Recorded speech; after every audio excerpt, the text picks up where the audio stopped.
La gestion des immondices, on en parle dans ce journal. Vous avez sans doute constaté que de nombreux citadins ont pris l'habitude de jeter des déchets sur des rivières, des caniveaux et autres cours d'eau. Ces gestes visiblement banals pourra avoir des conséquences néfastes à une catastrophe écologique, comme vous allez le remarquer dans ce reportage. La rivière est transformée en poubelle publique par les habitants de ce quartier au motif d'évacuer les immondices. Les habitants de ces quartiers ont l'habitude de jeter les immondices sur cette rivière, raison pour laquelle il y a tous ces dégâts.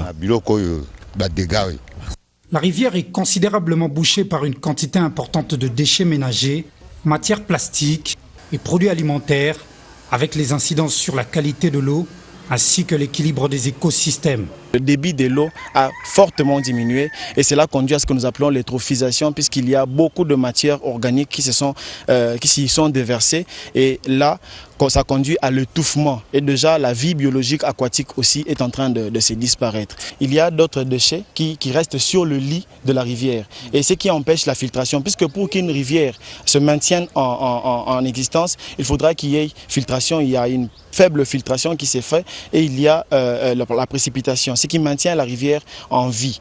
Alors nous remarquons qu'il n'y a plus filtration et plus cette eutrophisation, ces décharges qui bloquent complètement le passage de l'eau. Ça conduit donc à la disparition certaines de cette rivière.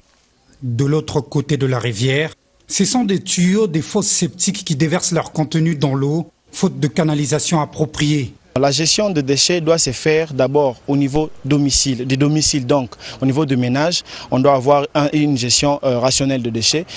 Nous connaissons de ces maisons qui parfois font leurs fosses septiques à domicile. Ça, c'est à encourager. Mais aussi, nous pouvons initier des projets au niveau national pour créer tout un réseau d'égouts, ce qui se fait déjà dans des pays développés. Tout un réseau d'égouts national qui collecte toute forme de eaux ménagères, des eaux sales ménagères, et qui le conduit vers des centres d'épuration, ce qui pourra permettre que le traitement de ces eaux soit très bien contrôlé et aussi remis sur le réseau des eaux de consommation.